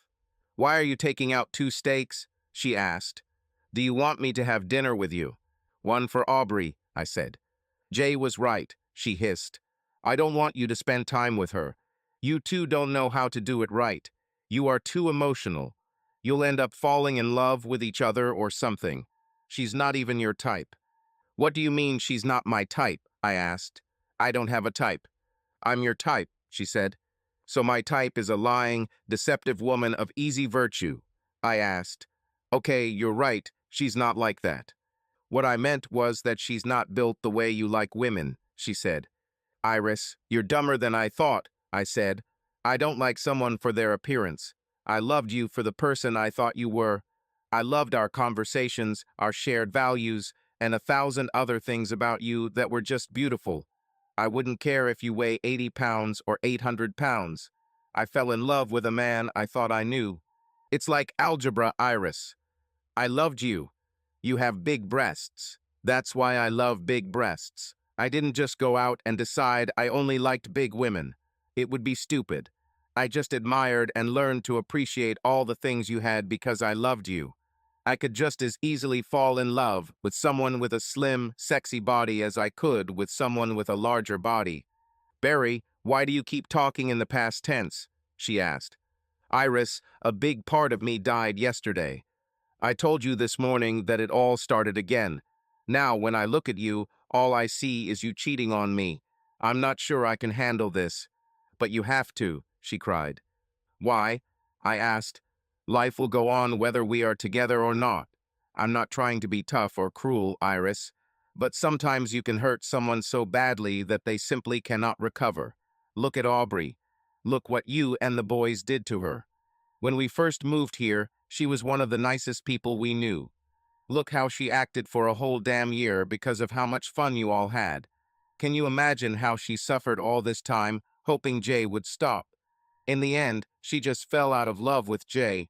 You just knocked all the love out of her with your fun. But Jay still loves her, Iris said. He's going crazy now. He thinks that you two will start sleeping together and that you will take her away from him. Remember all those hurtful things he said last night? Remember how he said that trading for her wasn't a fair deal? Remember, you said the same thing. You said that if you had a choice, you would never agree to something like that. Iris, that's what you and that bastard Jay don't understand, I barked. Aubrey and I had no choice. No one came to us and said, "Hey, Barry, do you want to try female swapping? It'll be fun, Barry. I'll be with Iris, and you can have some real sex with Aubrey, and then we'll switch back." Nobody said that, Iris. Neither Aubrey nor I received such a message. So now that it's all gone, you and Jay and the rest of the Musketeers want to talk about choices and what you want or don't want to happen. But it's not your turn to choose, Iris. You and Jay have already made your choice, and now you are unhappy with your choice. It's unpleasant, isn't it? Iris just sat at our kitchen table with her head down. She seemed to really think about what I said. I heard footsteps on the back porch. When I opened the door, I turned to Iris. "Iris," I said softly. She raised her head and looked at me with eyes full of tears. "Are you still having fun?" Aubrey and I sat on my deck grilling our steaks. We laughed and talked and had a great evening, as if we didn't notice that Jay and Iris were looking at us from their windows. One interesting thing happened that night. Debbie came to us. She wanted to talk to us about something. Wally, of course, came up with an excuse to go to Jay. They both sat by the window, so angry that they could chew nails. One day, when I saw them looking at me, I raised my hand as if it were a gun. I pretended to shoot, and the window slammed shut. At first, Aubrey didn't talk to Debbie either, but it soon became clear to even her that Debbie really didn't know anything about what was going on. We decided not to tell her anything yet because we didn't know how she would react. The rest of the week was similar, except I was finally able to get out and actually run. Aubrey borrowed Debbie's bike. There were even a few nights where I ran slower than I could so she could ride in front of me. I have to admit that Aubrey's ass is a work of art. I spent a lot of time wanting to be the seat of her bike. Friday came, and we decided it was time to let Jay, Iris, and company find out what punishment awaited them. I told Iris, and she told everyone else, that we would have a meeting on Sunday, right after the Lions game. On Sunday morning, I went for a long run. I ran 22 miles and felt good, but tired. I have to admit that I missed Aubrey during my run, but I didn't know what to do about it. When I got home, Iris had prepared something for me to eat, and, as had become the norm, I walked past her. My legs were so tired that I could barely move without cramping and straining. I took a shower and started stretching. A few of my friends from work arrived shortly after, and I ordered pizza and showed them around my living room. When the pizza delivery guy arrived, I noticed Jay and Wally sitting nervously on Jay's porch. They smiled when they saw that I ordered 3 large pizzas. They thought that since I almost never ate more than 2 bites, even after a particularly hard run, that everything was back to normal. I nodded politely to them and turned to go back into the house. Right before the game started, the doorbell rang. I apologized and went to open the door. I saw Jay, Wally, and Bart standing on my porch. Apparently, they didn't notice the other cars in my driveway. "You're early," I said. "The meeting is not before the end of the game." Aubrey walked up onto the porch just then. She was wearing the tightest tank top I've ever seen. Her breasts weren't as big as Iris's, but they looked huge on her small body. It was obvious that she wasn't wearing a bra. She was also wearing shorts that were so tight and short that even Daisy Duke would have complained about them. She carried another plate of cookies. She entered the house through the door that I held open. Wally and Bart gulped loudly, and Jay looked like he was about to lay an egg. "Well, guys," I said, "see you after the game." "Why did you order so much pizza for 2 people?" Wally asked. Before I could answer, Derek Coleman, one of my colleagues, came out of the living room. Barry, there's a girl sitting in your chair. I mean, a woman, and it's not your wife. The guys and I are interested." Be polite to her, I said. She is also my friend. She's watching the game with us. He shook his head, then turned to go back to the living room. How are we supposed to watch TV with her there? He muttered. Jay became even angrier after hearing this. Do you have guests to watch the game? Bart asked. Of course, the best way to enjoy something is to share it with friends. Isn't that what you did to my wife, Jay? He boiled when he heard my question. Anyway, I thought I had friends, but it turned out that these are not the people I should associate with. So I found new friends. See you at 4:30. I closed the door with a loud knock. I watched the game with 3 guys from work. They were eating pizza and yelling at the game, but I noticed that most of their attention was directed at Aubrey. They wanted to know who she was and how I knew her. Only a few of them knew that I was having problems in my marriage. Of course, my football buddies had already met her and told everyone about her over the past few weeks, but few were prepared for the reality. Aubrey seemed to be having a great time too. After dinner, the dancing began. I'm not the best dancer, but we got a lot of attention. Aubrey was asked to dance several times, and she turned everyone down. He gets very jealous, she told them. He really doesn't like sharing his toys. Things got heated in the car on the way home. So are you ready? I mistakenly asked her. I've been ready for several weeks, she said. Have you chosen a place? There's not enough space in your car. I've heard that young people do it in the back seat, but I don't think both of us can fit in there. I was talking about tomorrow, I laughed. Tomorrow the real show will finally begin, she laughed. All this will end soon. Debbie is so angry at Wally that she can barely look at him. I wish we could deal with Wally first to ease her suffering. I'd like to deal with Iris first to ease my suffering, I said. I checked the cameras. Did you know that yesterday she was with him again? I'm no longer interested in this horny guy's sex, she said. I'll just be glad when he stops following me around and trying to persuade me to play with him. Besides, we need to worry about our own sex lives. Aubrey, you're too special to just roll in the hay, I smiled. You're the kind of girl who should be. I'm not as special as you think, she said, running her hand over me. I am an ordinary girl. Don't try to turn me into someone I'm not, and you can take me wherever you want, to the hay or anywhere else. Aubrey, I'm serious, I said. Me too, she said, putting her hand over my mouth to calm me down. When this nonsense is over, I want us to stay together, she said. So I need to claim you before that Christie bitch tries to. Aubrey, Christie is a woman of easy virtue, just like Iris, I laughed. Well, well, she said. Christie is much thinner than Iris. I couldn't stop laughing. I don't really have any panties on, she said. As we pulled into the driveway and I walked her to the door, all the neighbors' eyes were on us, as usual. I hugged her and kissed her. I was going to just take a bite, but Aubrey had other plans. She hugged me and pulled me towards her. Almost too soon, we were pushed apart when Jay opened the front door like a father checking on his teenage daughter. Aubrey and I barely noticed him there. A line had been crossed between us. I still don't understand how I managed to leave her that night, but we both knew that everything had changed. Walking into the house, I noticed Iris sitting in the kitchen. I looked at her and smiled. How is she? She asked angrily. Is she better in bed than me? I really don't think so. Jay told me she was kind of boring. I may not be as beautiful as her, but I am much better at sex. I would do everything you ever wanted to try if you would only give me a chance.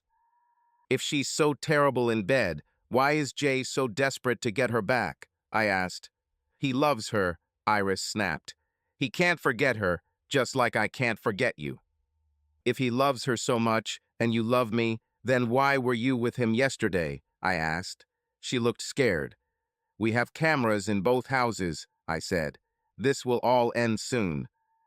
But, she began. Iris, just save it, I said. We really don't care. Aubrey and I were just trying to give you two a chance to get us back. I think you guys need sex more than love. Someday you will become a lonely old woman. I left her standing and crying. The next morning, bright and early, I woke up to the sound of hammering. I looked out the window and saw Jay standing on the stairs, putting out Christmas decorations. Aubrey guided him from the ground below. As I watched, he struggled to get a large lighted inflatable Santa on the roof. As I left the house to start my run, I waved to Aubrey. She blew me a kiss. Jay smiled and waved at me. "Are you going to run away with me?" I asked. Iris walked out onto our porch. She looked like hell. "Barry, I can't," Aubrey said. "Last night was the most magical night of my life. It was truly magical, but I have to seriously think about it. I'm going back to my husband." "Well, I hope you'll be happy," I smiled. As I went for a run, I saw Bart and Christie heading towards Jay's house. There were even children with them. Wally and Deb were going there too. Deb waved to me as I ran past. Wally waved too. I waved and said hi to Deb and ignored Wally. When I reached the corner, I stopped running. I snuck into Wally's garage and grabbed a bucket of chemicals that Aubrey had ordered online. With Deb's help, she ordered chemical accelerators using Wally's credit card. We also hid some of the chemicals in the trunk of Wally's car. I quickly coated the deck around Wally's BBQ with chemicals. I also sprayed chemicals on the awning near the deck and the side of Wally's house. The chemicals should have dried completely in about half an hour. Aubrey needed to keep them occupied during this time. When I got home from my run, Aubrey and Jay were sitting on their porch talking. "Aubrey and I have it all worked out, buddy," Jay said. "Well, screw you," I said. I went into the house and took a shower. As I was getting dressed, Iris came into my room. "Jay and Aubrey made up," she said. "Everyone is talking about it. She even promised to let him have sex with her if he did everything she said today." "Great for them," I snapped. "Barry, if she can forgive him and give him another chance, why can't we try again?" she asked. "I promise this will never happen again." I just looked at her and laughed. "Iris, you promised me this weeks ago, and you were still with Barry yesterday. I don't believe a single word you say. I see us on the road to divorce, but I promise to be as fair to you as you deserve." As I finished getting dressed, Iris watched me nervously. I think she thought I would leave then. "Where are you going?" she asked. "I have to go to work for a while," I said. "There's a problem with one of our trucks." She turned and left. As I was leaving the house, I saw her walking towards Jay. "Get away from me, Iris," he barked at her. "Everything is over." Aubrey left the house, and she and Jay sat on their porch. She didn't even look at me. She got in Jay's truck, and they left about the same time I left. I drove through town and picked up one of our mobile generator trucks. These trucks were regular Ford F-150s, but with powerful commercial generators mounted on the back. My friend was watching the warehouse today. I told him I needed a generator to power an outdoor Christmas show. No paperwork or recording, so neither of us will get into trouble. But I owed him a favor. While I was away, I contacted my partner to let him know that I would soon be ready to start our new business. Mr. Reynolds' lawyer contacted me a few weeks ago and arranged a meeting between us. He liked my idea and wanted to go for it if I could provide the required areas. When I got home, I parked the generator truck behind the house where no one would see it. I jumped over the fence and went into Jay's backyard. Aubrey left the back door open, and I walked into the house. I went upstairs and walked out onto their back balcony. I climbed up to their roof where I turned off one of the lights on the giant Santa. That one light meant that poor Santa wouldn't turn on. I attached 2 thick cables to Santa and sprinkled water around him. I made sure that the wires attached to Santa were also exposed in several places. Then I went back down to the balcony. From there, he returned through the house back to his yard. I ran the cables and connected them to the generator. A short time later, I heard Jay's truck pull into their driveway. He and Aubrey were arguing. He wanted to take her for a ride in his Camaro, but she made him go in the truck. He complained that she was still acting like a bitch and ordering him around. "You should be happy that I'm even thinking about taking you back," she screamed. "So don't start whining about your damn car. I should have made you give the damn thing to Barry, but I knew he wouldn't want it. And if you're even thinking about getting between my legs tonight, you better make sure my jewelry is the best on the street." "They're the only ones on the street," Jay snapped. "So that makes them the best until someone else comes up with theirs. Why are you acting like a bitch? You've never talked to Barry like that." "Because I love Barry," she said. "I'm just married to you." I think I was more shocked than Jay. He was furious, but I was shocked. He turned away from her angrily. "I'll go check your damn lights," he snapped. For the first time, I noticed how small our little neighborhood really was. Everyone heard the argument and came out to see what it was about. I quickly ran out the back of my house and started the generator. Then I returned to the house and sat down in the kitchen. "Aubrey is evil," Iris said from behind me. "I talked to her before. You didn't have sex with her last night. She really wanted to, but you refused her." "Do you have anything to say, Iris?" I asked coldly. "You're really mad at me, but you turned her down because deep down you still love me," she said. "Even after all the mistakes I've made, you still love me. We have hope." "No, Iris," I said evenly. "I'm just not a woman of easy virtue. I'm not going to mess up our divorce by sleeping with another woman before filing." She went outside. I heard Jay complaining about the stupid decorations through the door. I went out and sat on the porch, waiting for the inevitable. Bart waved to me from across the street. I pretended not to notice. I didn't pay attention as Jay walked up his rickety stairs while Aubrey screamed at him from below. Debbie and Christie stood next to her. Jay made it to the roof and stood next to Santa. He grabbed Santa, touched one of the exposed wires, and suddenly began twitching convulsively on the edge of the roof. Sparks flew from the wires and Jay fell off the roof.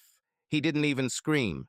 He hit the ladder, knocking it to the side, and fell awkwardly in front of Aubrey, Christie, and Debbie. All three women immediately began screaming. Bart ran to Jay. "Barry, call 911, he yelled at me. I nodded and ran into the house. I ran out the back and disconnected the cables from the generator. I then called 911 from my cell phone. Jay still hasn't regained consciousness. When the ambulance arrived, I left the house and returned the truck to the warehouse. Well, I thought, things didn't go according to plan. Jay shouldn't have fallen off the roof. He should have just ruined the decorations so Aubrey could get mad at him. I was sure Aubrey would be very angry.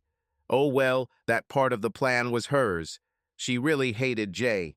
The only person I thought hated that bastard as much as I did. But all I wanted to do was make him foreclose on his mortgage and lose his house. A few hours later, Aubrey returned from the hospital.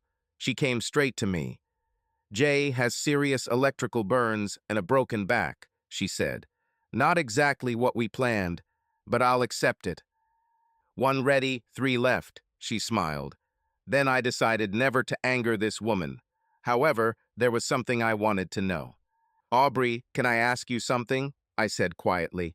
She smiled and nodded. "I already know what you want to ask," she said. "I pretty much ruined everything today, didn't I?" I looked at her. "Barry, you only found out a few weeks ago that Iris was cheating on you. I had a lot more time. For a long time I was alone, although surrounded by people. And a few weeks ago you became my friend. You are the best person I know.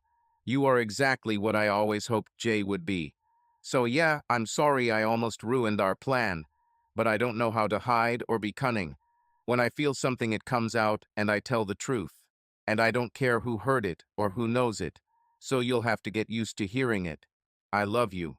Life in the area has become interesting. Iris began to drink and eat much more than she should. Wally was still walking on tiptoes. Deb continued to pretend that nothing was happening. She was ready to divorce Wally and had already secretly moved a lot of her things out of the house. She had to be ready for our plan when this happened. We've all gathered to discuss Jay's accident. Deb suggested we have a barbecue to discuss how we could help Jay and Aubrey.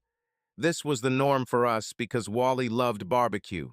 He had the biggest and most expensive grill in the area. I told them I didn't care about helping Jay, but I would be happy to help Aubrey. "I bet," Iris snorted angrily. So the next day, Deb and Wally had a barbecue. which was attended by Bart and Christie, Iris and I, and Aubrey, who came from the hospital where she was visiting Jay. Wally declared the barbecue officially open and lit the grill. Within seconds, flames were racing out of control from the grill to the awning above it and into the house. Wally ran for the hose, but nothing worked because Deb had turned off the water at the valve inside the house. Bart called the fire department, but by the time they arrived, the entire house was already on fire. The firefighters fought bravely, but the house was lost. A few days later, the police came and arrested Wally on suspicion of arson. Deb filed for divorce while Wally was in prison. I think Wally really believed that Deb was setting him up for having sex with Iris. The insurance company paid her part of the value of their home because she was not involved in the arson. Wally, of course, claimed that he had been framed, but the police had too much evidence against him. He eventually pleaded guilty and was sentenced to 5 years. If he had gone to trial, the sentence would have been twice as long. A wealthy developer, Ryan Reynolds, bought the site. He arranged for the remains of Wally's house to be demolished. However, the demolition crew mistakenly demolished another house.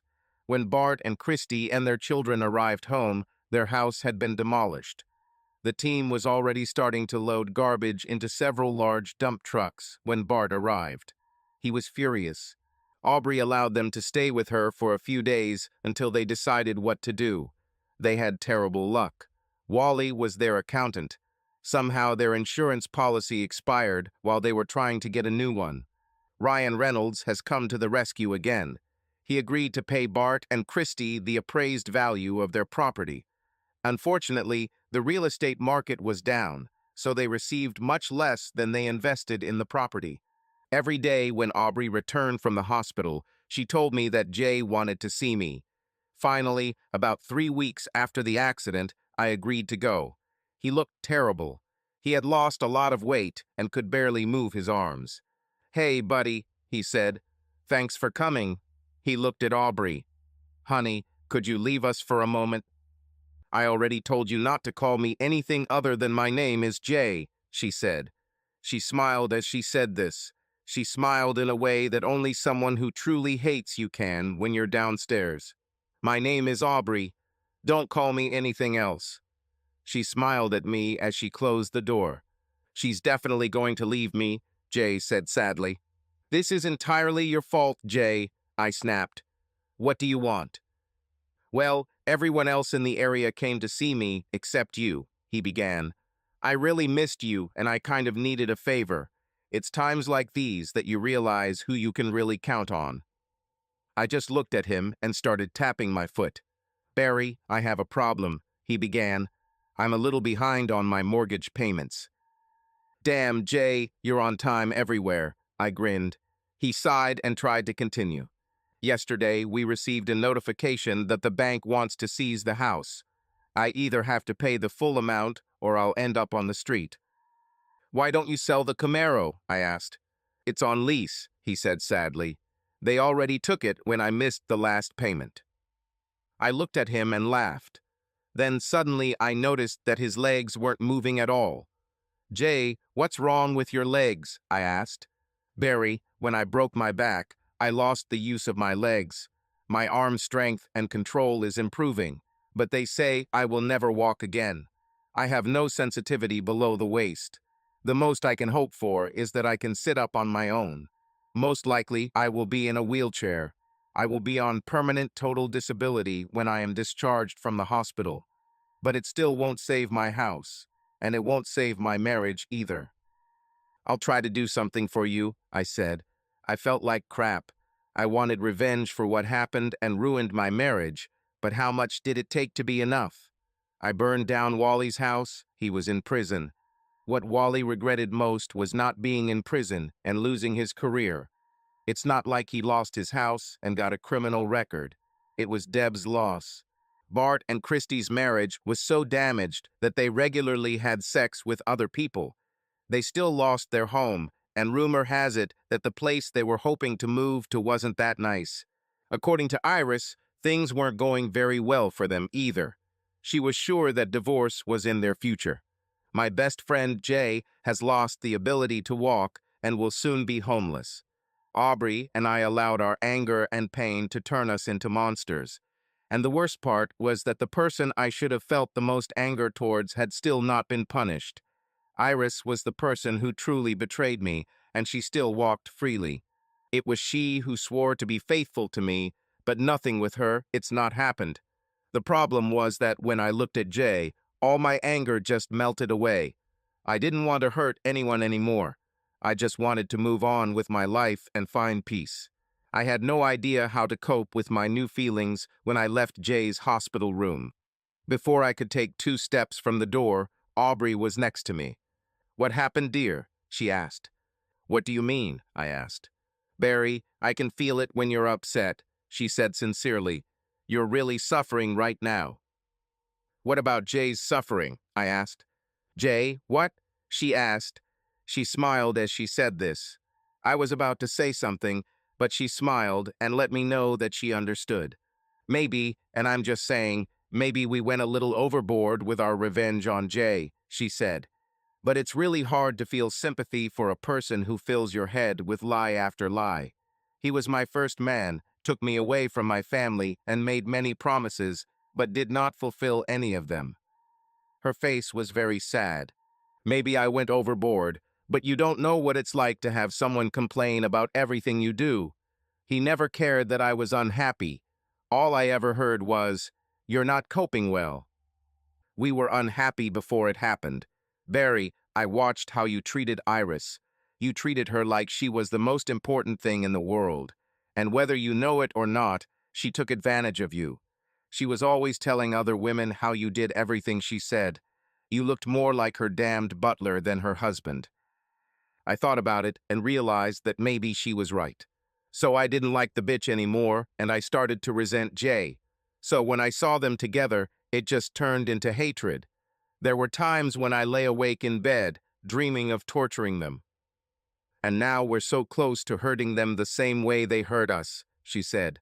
"Just think. The 2 of them would be homeless and destitute. She's too damn lazy to work, and he's disabled. Personally, I don't call it too big. I'm not sure that's enough." I looked at her and saw the rage on her face. "To hell with them," she spat. "To hell with both of them." "Aubrey, what happens next?" I asked. She looked at me in surprise. "Then she began. "What?" I asked again. "What should we do, dear?" She looked at me, and for a second I saw uncertainty in her eyes. Apparently, she didn't think about revenge. "So I guess we'll find some other way to make them even more miserable," I said. "Or maybe we will find other people who have hurt us in our lives and get revenge on them too. My 3rd-grade teacher was a bitch. So what if I couldn't write Mississippi? And who cares if I didn't do it? I don't know where to put the damn commas. If this bitch is still alive, we will go after her. We'll go down to the nursing home and knock the crap out of her chessboard. We won't collect the figures either." Aubrey smiled as she watched me. "Is this what we're going to do for the rest of our lives?" I asked. "What's on your mind?" she asked. I grabbed her and pulled her towards me. I kissed her. "Would you rather spend the rest of our lives taking revenge on others?" I asked. "Forget about them.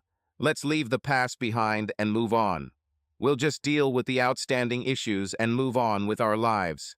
To hell with them. We'll be better off without them. We have each other, and I promise that we will be happy. We won, Aubrey. The game is over, and we won."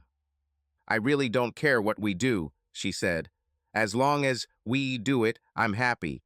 So let's take care of this unfinished business so we can start doing it." Then we went home. Aubrey still didn't hesitate to leave Jay alone in the hospital. I called Ryan and explained the situation to him. Although it was not part of our original deal, we could make a lot of money from this venture if we could pull it off. Taking over Jay's property would mean we would be home free. He told me that if what I wanted to do would bring us property, he was fine with it. He also invited me to come to his office to look at the preliminary drawings. While Aubrey went to check on the guests at her house, I went to see Iris. I told her it was time for us to talk. She really didn't look very good. All the stress and emotional turmoil we went through took its toll on her. Iris, I always thought you were one of the most beautiful women I know, I said. You're also one of the smartest. She smiled, looking across the table. I wanted to do it as softly as possible. Most of what I wanted to tell her was true. I wanted to massage her ego a little to soften the blow. The last few weeks have been difficult for all of us. We cannot continue down this path. You're unhappy, Iris, and so am I. Sometimes things don't go the way we want, so it becomes necessary. Start again. Then she started crying, and for the first time in weeks I held her hand. I stood up, walked over to her side of the table, and hugged her. You want a divorce, don't you? She asked. I nodded. But we are undergoing consultations to help us correct this, she said. We both know that counseling is a waste of time and money, I said. The cut was too deep. We could never patch it up with a band-aid. But you love me, she said. You love me so much. And that was part of the problem, I said. I loved you so much that I trusted you completely. So when you failed, when you cheated, it pretty much destroyed my faith in us. If I had loved you less, we might have gotten through this. If I thought of you the way Jay and Bart think of their wives, as someone to live with and have sex with, it would be easier to forget. But Jay loves Aubrey, she said. No, Iris. Jay thinks Aubrey belongs to him. She is his property, just like his Camaro. She is something beautiful that he can show off to make himself look cool. But like his car, it is no longer his. So what should we do? She asked. We split everything 50-50, I said, and we tried to remain friends. Why should we do this? She asked. Iris, I still love you. I can't give up on this so quickly. Aubrey had to endure a year of constant humiliation from Jay to do this. I really still love you. Then why can't we stay together? She asked. It won't work because the trust is gone, Iris. After I caught you, it really hurt us. But you didn't stop even then. Love is great, but it is trust and faith in each other that holds people together. But we can take it back, she said. I know we can. I'll just put on one of those ankle bracelets they put on guys on parole. I will never leave the house. We can buy new locks so I can't leave when you're not there and no one can get in. I just shook my head. That's not trust, Iris, I said. It's more like you become the prisoner and I become the overseer. I couldn't live like this, and neither could you. Eventually, we would start to hate each other. But I don't want to lose you, she said. Iris, you've already lost me. But at least this way we are honest with each other, and that is the way to rebuild trust. It will take time, but eventually we can be friends again. And who knows what might happen in the future. What do you want me to do? She asked. Well, I think you'll need a lawyer, I said. We live in a common property state. Most likely, we will split everything in half, 50-50ths. We will have to sell the house and split the proceeds. We'll have to admit it. None of us need a house that size. Besides, all your friends are gone. Wally burned down his house. He and Deb divorced. You could say they took Bart and Christie with them. From what I heard, they are also going to get divorced. Iris shook her head. Jay will lose his home too, I said. I'm sure he and Aubrey will divorce too. We can say that you ruined 4 marriages with your behavior, I said. I shrugged and looked at her with a guilty look, saying, so our area doesn't exist. Iris looked at me with horror on her face. I think what we just talked about made her realize the consequences of her selfish actions. She and her accomplices destroyed 4 families and changed the lives of 10 people. 8 were adults, but 2 children's lives would also be affected. I hope that awareness will bring good changes. Although I tried to give her hope, I knew that we would never be together again. I gave her this little lie about how we could still be friends, and who knows what might happen in the future for 2 reasons. The first was that I was tired of hurting people over this. The second was that the most dangerous opponent is the one who has no hope. As long as she thought we had a chance, Iris would act much more rationally during the divorce process. I thought Jay and Aubrey were back together, at least, Iris said. I doubt that after they made peace just so recently, she will leave him. It is especially difficult to leave when he is injured. Plus, they are now perfect for each other. She's dead in bed, and he's dead from the waist down. I would call it a union made in hell. This will probably be the couple that survives.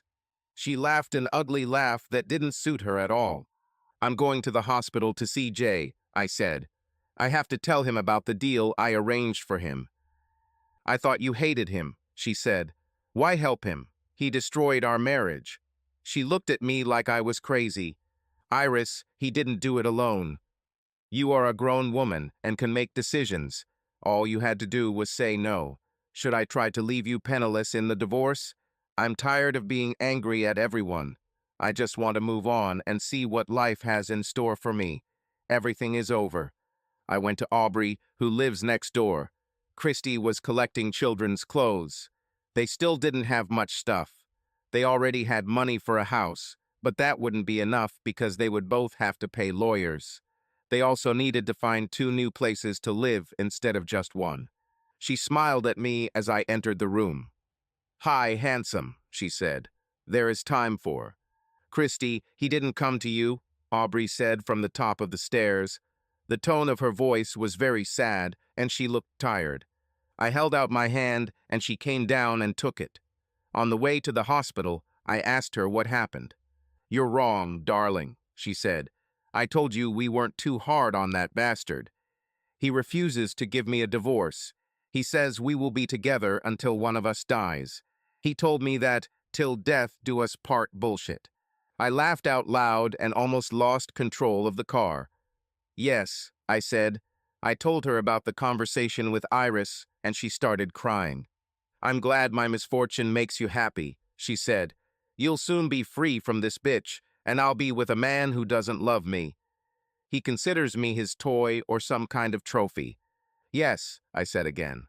Aubrey, Jay can't stop you from divorcing him. The law doesn't work that way. All he can do is delay it. Worst case scenario, you can just leave. Just walk away from him. Life is too short to be unhappy. She pouted and looked at me. But I had plans, she said. I wanted to be with one guy, and he seems obsessed with doing everything right. I can't imagine him wanting to be with a married woman. I think the guy you want loves you enough to accept you in any form, I said. I received in return the biggest, happiest smile I've ever seen. At the hospital, I sat on Jay's bed. I explained to him that the bank was indeed going to seize his property. He was absolutely right about how things would happen. He needed to find the entire mortgage amount, about $90,000, in 2 days. The worst part was that in this difficult real estate market, his house would probably only sell for $60,000. He was seriously in the red. If the bank forecloses, it will also destroy his credit rating. He didn't have a 401k or any savings. He lived practically from paycheck to paycheck. In 2 days, he will be homeless and broke. I told him that I had found a buyer for his house. My buyer was willing to pay the bank and give him $20,000 in cash. It wasn't much, but it was all I could do. He looked at me as if I had saved him from a fate worse than death. Did you hear that, dear? He said to Aubrey. Barry pulled me out of the fire. Now all we have to do is find another place to live. I'll be in the hospital for a couple more weeks, so you'll have a lot of work to do. I already told you not to call me darling or sweetie or anything like that, she snapped. I will help you in exchange for you giving me a divorce. Other than that, I have nothing to tell you. You've been cheating on me for over a year. I'm sorry, but I can't forget this or forgive you. Jay, you need to let me go. Never, he said. Every time you try to go to court, I'll go to the hospital. I'm seriously injured, you know. I am disabled. No one will look kindly on a woman who leaves her husband when he is hospitalized. You'll have to deal with it. You will forgive me eventually. She simply turned and left the room, slamming the door. Sorry you had to see that, Barry, he said. You see, this bitch is worthless. She's lucky that I love her. I pulled her out of the countryside in Kansas just because she was beautiful. They barely had any sewerage there. She's terrible in bed, but she's mine, damn it. She will be with me forever. even though she doesn't want it. But that's why our friendship is so important. Barry, when things are bad, I can't count on her, but I always could on you. Count. I'm so glad we're friends again. Now I need to contact Bart and Wally. Damn it, we're getting the band back together. Actually, no, I said. We're not friends anymore, Jay. I won't save your ass anymore. You destroyed my marriage and stabbed me in the back in the worst possible way. If this is how you treat your friends, I don't want to be one of them. Iris and I are getting divorced. You and I will most likely never see each other again. With these words, I turned and followed Aubrey. The next few days were busy for both of us. She started looking for a house for the two of us, while I went to meetings to work out my divorce from Iris. Unfortunately, the lawyer she hired was out for blood. We both agreed to split our assets in half, 50-50, but she wanted alimony. I explained to her and her lawyers that I refused to pay her for ruining our marriage. The real reason was that I didn't want us to be tied down financially.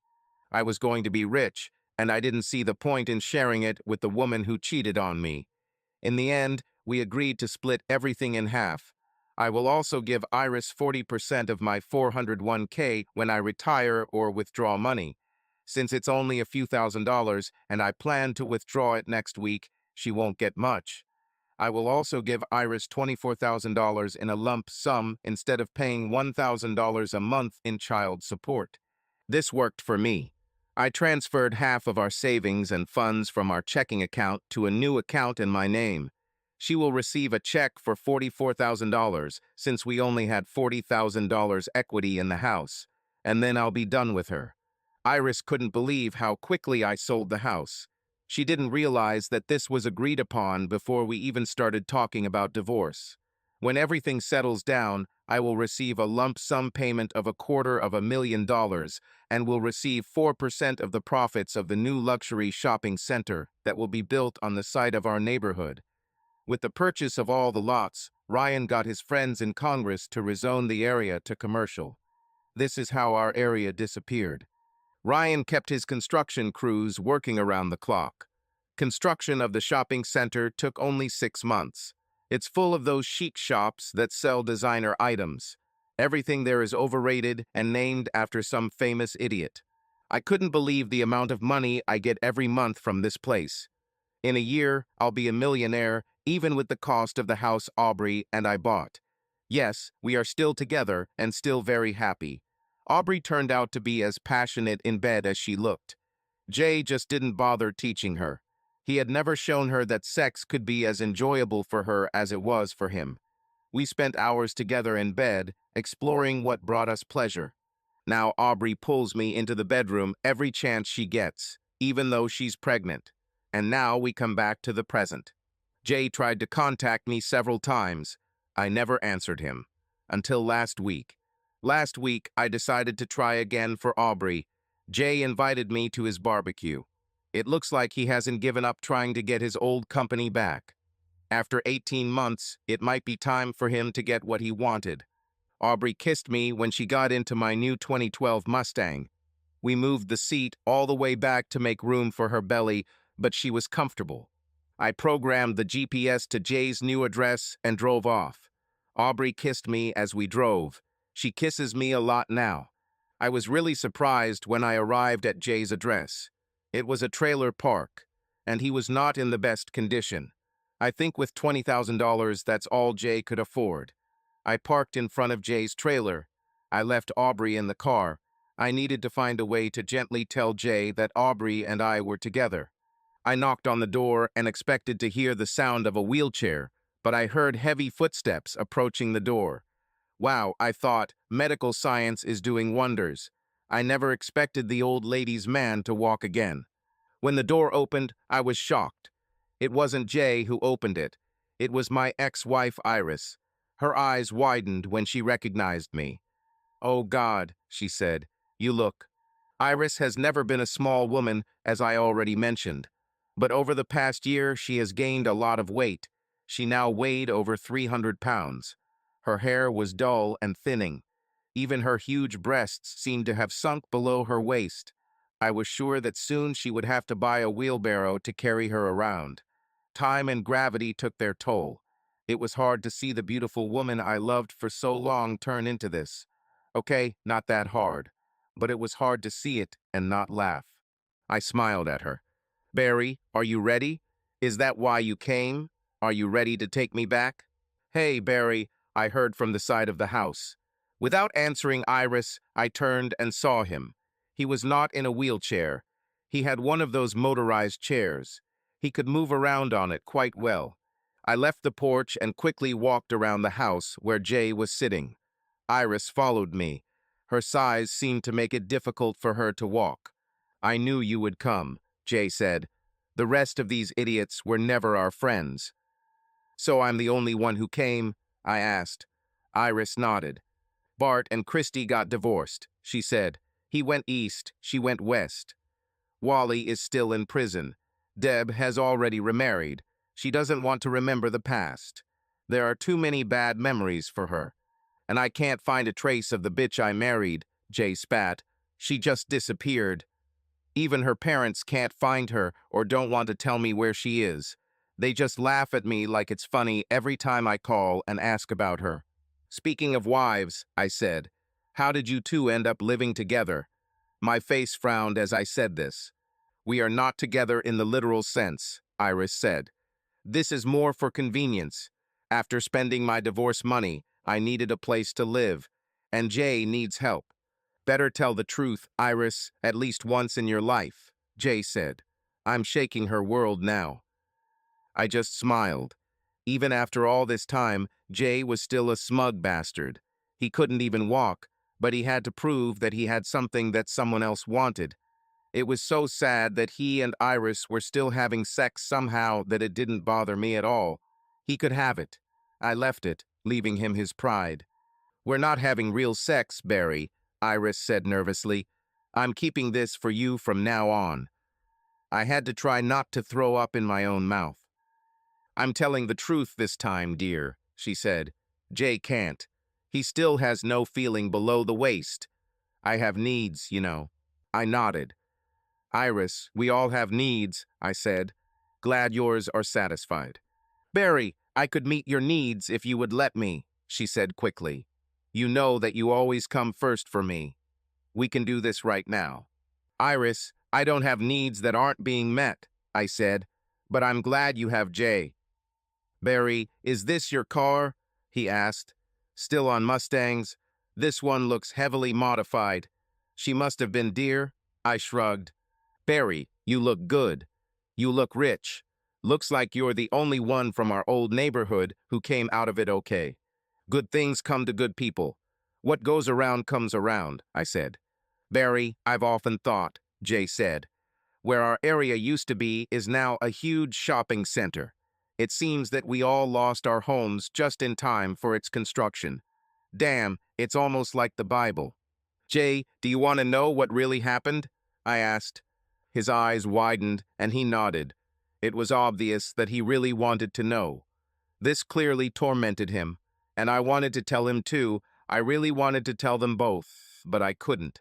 I wasn't stupid enough to admit to things that could land me and Aubrey in jail. I loved our life together. I was even happier than with Iris. I did not envy Jay his grief, which became my beautiful Iris. In the end, I had the best. So I resisted my urge to tell them how we had deceived them. I didn't rub it in their faces, although I really wanted to. I'll tell you the whole story if you sign this, I said. I took out a set of documents that I kept in my pocket just in case. Marriage papers, he spat. When did you talk to Aubrey? Where is she? I saw her this morning, I said. It wasn't a lie because I actually saw her in the morning. These papers say she left me, he said. Well, it's true, isn't it? I asked. She left you when you were in the hospital. It's really true, Iris said. She has no income, I said. But she lives with a rich guy who will give you $10,000 if you sign the papers. You can do this, Jay. She will never come back to you. You can at least get something. In our state, divorce will take place within a year, regardless of whether you sign these papers or not. If you sign, I can arrange for her to bring you the check in person. Could you arrange this? He asked. I nodded. He grabbed the papers and was about to send Iris to get a pen when I realized I had one. I asked Iris to sign as a witness. Okay, Barry, Jay spat. That cold little country bitch might get her divorce. She was never a real woman. She's just a decoration. Barry, if you want, I'm free tonight, Iris exclaimed. Maybe we can talk about ourselves. Iris, wait for that thought, I said. I need to go back to the car for something. Barry, you have to tell me about the mall, Jay whined. And I have one more question. Why was it so important for Aubrey to receive these marriage papers? If she has already found a rich guy, why does she need this? Jay, I'll be back soon, I said, smiling. I ran to the car and showed Aubrey the papers. She was so happy that I thought she might give birth right then and there. This would be bad because we had more than 2 months until the due date. I helped her out of the car and we walked back to Jay's trailer. When we got there, Jay and Iris were looking at her like they'd swallowed their tongues. Hello, ladies' man, high-fat chick, Aubrey said sweetly. Well, Jay, I said, you wanted to know why it was so important to get these marriage papers. Now you know. To be honest, it didn't matter to me. But Aubrey really wanted us to get married before our baby was born. I keep trying to explain to her that there are no illegitimate children these days. But you know how it happens. She's from a small town. Her parents are very happy for us. But they would be even happier if we got married. They never loved you, by the way. I think they have good taste. Both Jay and Iris began to recover from shock and made unintelligible sounds that could turn into anger or surprise. I think they're trying to talk, honey, Aubrey said. She gave Jay one of her biggest smiles. Jay, honey, guess what?